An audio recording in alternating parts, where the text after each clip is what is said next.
Teacher हैं। तो sir बहुत बहुत हार्दिक स्वागत है आपका हमारे चैनल पर। सर 75 साल हो गए हमारे देश को आज़ाद हुई। बिल्कुल सर। ऐसा क्या लगता है हमारे देश में कि वास्तविकता में ये चीज़ें बहुत अच्छी हुई है और वास्तविकता में आज भी हमारे देश में इन चीज़ों में सुधार करने की काफ़ी ज़्यादा आवश्यकता है? सर पहली बात तो मैं आपको नेक्स्ट जो हमारा कल 15 अगस्त और हमारे देश का जो 76वां स्वतंत्रता दिवस और 75वीं वर्षगांठ मनाने जा रहा है देश उसके लिए मैं आपको बहुत बहुत शुभकामनाएं देना चाहता हूं। धन्यवाद सर। सर देश को आज़ाद हुए 75 वर्ष हो चुके हैं और एक सदियों से जो शोषित और गुलामी से पीड़ित जो हमारा पूरा का पूरा तबका रहा है, आज एक ऐसे स्तर पर आ चुका है कि आज जब हम देखते हैं कि भारत का बच्चा यूक्रेन में रहता है और यूक्रेन रसिया के बीच में जब युद्ध हो रहा है और हमारे जो बसें हैं वहाँ की, जो हमारे यहाँ के स्टूडेंट्स को लेके आ रही है, उन पे केवल भारतीय झंडा रहता है और उस भारतीय झंडे के दम पर वहाँ पे रूस की सेना या फिर यूक्रेन में भी जो आंतरिक स्थिति बनी हुई है, तो वो कोई भी उन पे हमलावर स्थिति में नहीं होते हैं। तो यह हमारे राष्ट्र के लिए बड़ा ही गौरव का विषय है। बिल्कुल। हम देखते हैं आज कि हमारे प्रधानमंत्री जी जाते हैं और दुनिया के 193 देश एक साथ कहते हैं कि हम भारत का दिया हुआ योग पूरे विश्व भर में मनाएंगे। तो यह भी हमारे लिए बड़ा गौरव का विषय है। बिल्कुल। लेकिन सर मेरे को आज आपने पूछा है कि हमें क्या क्या खामियां भी रही है, तो मैं एक बात और कहना चाहूँगा कि अटल बिहारी वाजपेयी जी ने कहा था कि जो पाया उसमें खो न जाएं, जो खोया उसका ध्यान करें।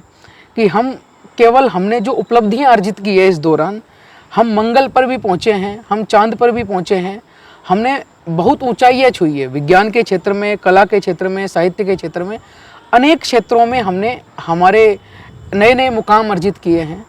लेकिन इन सब के अलावा भी हमें कई चीज़ों के ऊपर ध्यान देना होगा सर।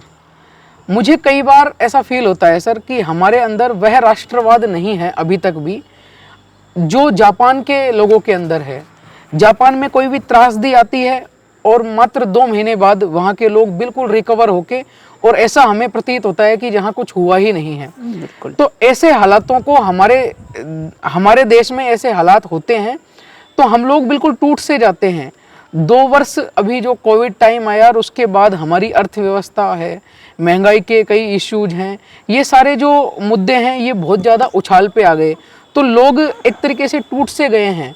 तो मुझे जहाँ तक लगता है सर कि हम लोग अगर हमारे अंदर एक राष्ट्रवाद पैदा करेंगे, राष्ट्रवाद का अर्थ यह होगा सर कि अगर हम लोग यह मान के चलेंगे कि यह कुर्सी है, अगर यह कुर्सी मेरी निजी कुर्सी है तब तो मैं इसकी बहुत अच्छे से केयर करूंगा। अगर यही किसी सरकारी संस्थान की कुर्सी होती तो हम लोगों के माइंडसेट ऐसा होता, अधिकतर ऐसा होता रहा है कि हम उसको ठीक है ये तो सरकारी संपत्ति है, इससे हमारा क्या है, ये तो गवर्नमेंट का है। या फिर हम जैसे रेलवे में भी यात्रा करते हैं, जापानी जो लोग हैं सर, मैंने सुना है वहाँ की कहानियाँ, अगर वो रेलवे में यात्रा करते हैं, अगर टीसी भी नहीं आता है तो भी वो लोग टिकट लेकर ही यात्रा करते हैं।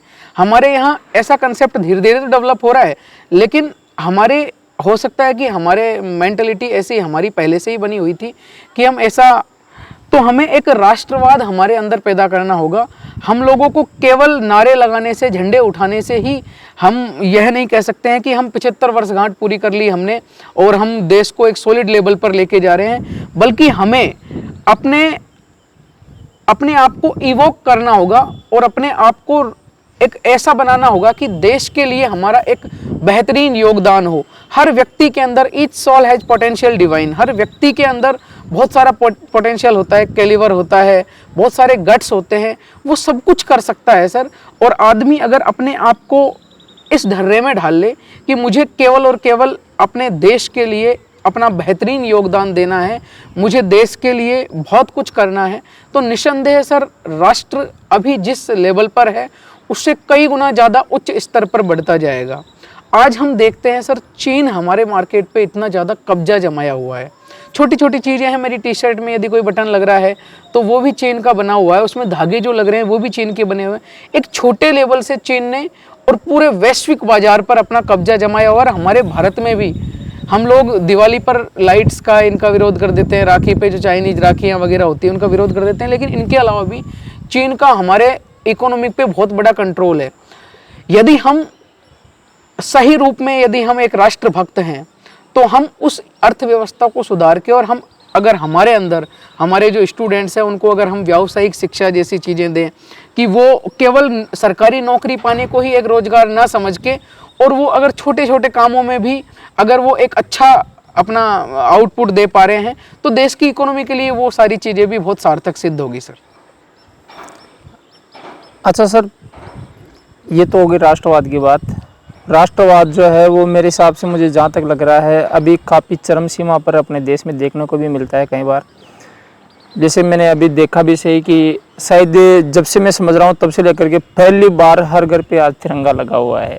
तो ये मतलब एक अलग ही माहौल बना हुआ है देश में। बिल्कुल सर, ये देश आज आज़ादी की 75वीं वर्षगांठ मना रहा है, तो निस्संदेह ऐसा होना भी चाहिए सर कि आज ये स्वतंत्रता दिवस जिसको मैं अब देख रहा हूँ और जो कल आने वाला है, तो मुझे अब तक, मैं जब से पैदा हुआ हूँ सर, तब से मैंने भी मेरे जीवन में कभी इतना उल्लास और इतने उमंग, इतनी ज़्यादा रैलियाँ निकल रही है, लोग दल कोई कौन सी पार्टी का है, कोई कौन सी पार्टी का, इन सारी चीज़ों को भूल के और केवल राष्ट्र के नाम अपना झंडा उठा के और मीलों तक अपनी यात्राएं कर रहे हैं, तिरंगा रैलियाँ निकाल रहे हैं, और राष्ट्र को एक तरीके से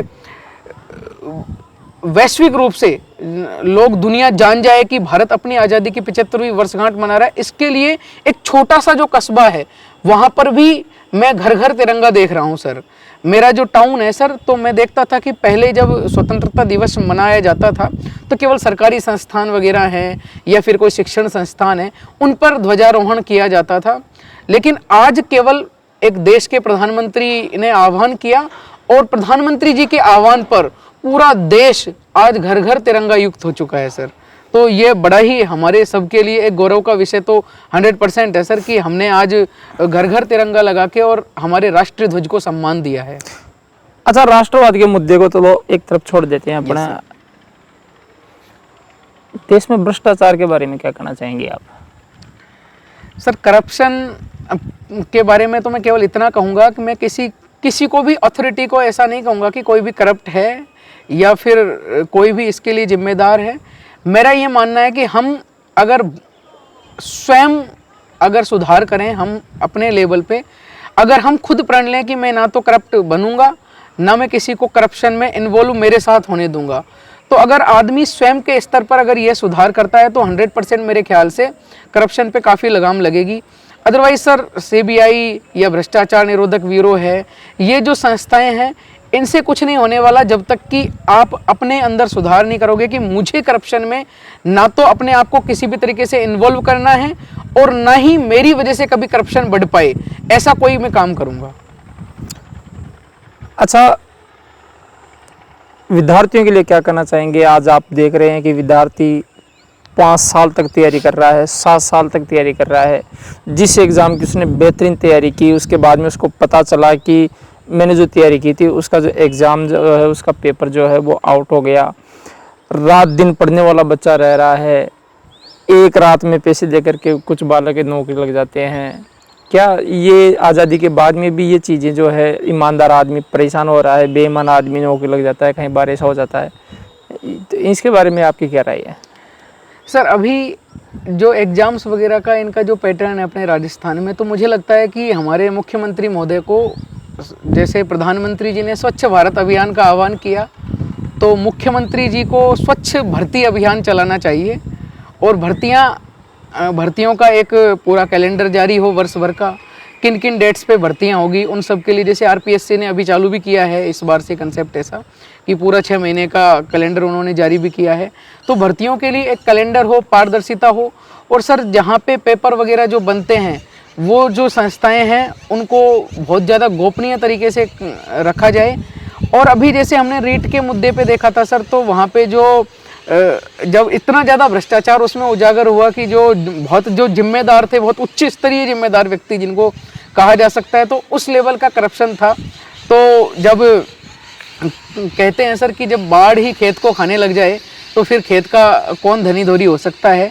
तो मेरे ख्याल से ऐसे जो व्यक्ति हैं जो उच्च ओहदे पर बैठे हैं, उन्हें इस प्रकार का या फिर ऐसे व्यक्तियों की वहाँ पे नियुक्ति की जाए और कठोर मानदंड स्थापित किए जाए, उनके लिए कठोर नियम बनाए जाए कि अगर यदि ऐसा इन पदों पे होता है या फिर कोई भी आदमी अगर ऐसा करता है तो इसको एक सर मेरे ख्याल से ये एक इनर टेररिज्म है।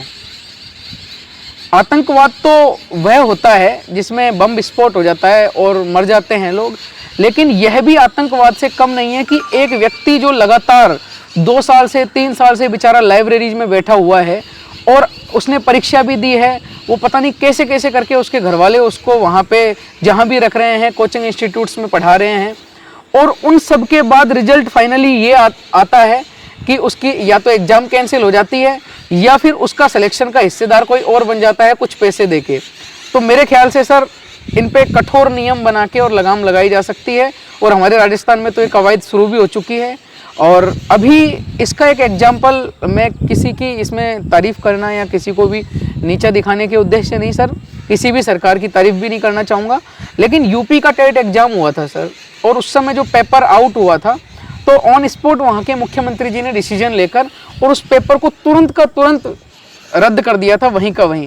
तो अगर ऐसा भी पॉलिसीज अगर अपने यहाँ बन जाए, लेकिन हमारे यहाँ पे अभी एक ढर्रा चला आ रहा है कि एक लगातार थोड़ा जांच वगैरह चलती रहती है, तो स्टूडेंट्स के लिए जांच का एक बहुत लंबा हो कि उसे व्यर्थ में ही उसे 2 या 3 साल 4 साल परीक्षा देने के बावजूद, उसका सिलेक्शन के लेवल पे आने के बावजूद भी उसे बेरोजगारों जैसा जीवन जीना पड़ रहा है। तो मेरे ख्याल से अगर जांच वगैरह में इनमें तेजी लाई जाए, कुछ ऐसे कोर्ट न्यायालय वगैरह भर्तियों के लिए अलग से स्थापित किए जाए, तो इन चीज़ों में और ज़्यादा गति आ पाएगी। अच्छा, अभी हाल ही में राजस्थान के जालौर ज़िले में, जैसा कि न्यूज़पेपर में अपन पढ़ रहे हैं, टीवी चैनलों पर अपन देख रहे हैं, एक शिक्षक जो था उसने एक बच्चा जो था उसके मटके में पानी पीने मात्र से उसको पीटा और वो मृत्यु को प्राप्त हो गया। तो सर जाति प्रथा, जाति प्रथा कहाँ तक आप इसको मानते हैं, सही है या गलत है? एक बहुत बड़ी कुरीति है ये जातिवाद तो, और ये सदियों से चली आ रही है सर। ये मेरे ख्याल से सर ईश्वर के बनाए हुए हर व्यक्ति के अंदर, हम बोलते हैं each soul is potential divine, हर व्यक्ति के अंदर ब्रह्म का निवास है, और ब्रह्म का निवास है तो ब्रह्म का निवास किसी जाति या धर्म के आधार पे तो होता नहीं है सर। बच्चा केवल प्यास को समझता था, घड़ा किस जाति के लोगों का है उसको वो समझ नहीं पा रहा था, और उसने यदि पानी पिया है और टीचर ने उसे दंडित किया है उसके लिए, तो ये एक शर्मनाक हरकत है टीचर की। और मेरे ख्याल से यदि ऐसे स्कूलों में होता है, इस प्रकार के शिक्षक होते हैं, तो ऐसे शिक्षकों को तो तुरंत बर्खास्त किया जाना चाहिए, और ऐसी सोच वालों को ही, ऐसे केवल शिक्षक ही नहीं, अगर कोई भी व्यक्ति इस प्रकार की निकृष्ट सोच रख रहा है सर, तो उस प्रकार के व्यक्ति को मेरे ख्याल से आज के समाज में जीने का भी कोई हक नहीं है कि वो इस प्रकार का अपना मन में एक दुर्भावना लेकर बैठा हुआ है एक जातिगत आधार पर। और आज के समय में ही नहीं सर, ये तो कभी भी, ये किसी भी समय में ये चीज़ें उचित नहीं थी जो आज, और ये इसकी बहुत राष्ट्रीय स्तर पर भी निंदा हो रही है, और ये बहुत भत्सना का भी एक कारण बना है ये वाला जालोर का कांड। और मैं तो कहूँगा, अभी मैंने पढ़ा था इसके बारे में, घड़ा कांड बोल दिया कि घड़े पे एक ताला लगाया जा रहा था कि भाई मेरी एक ऊंची जाति है और मेरे घड़े पे ऐसे ताला लगेगा।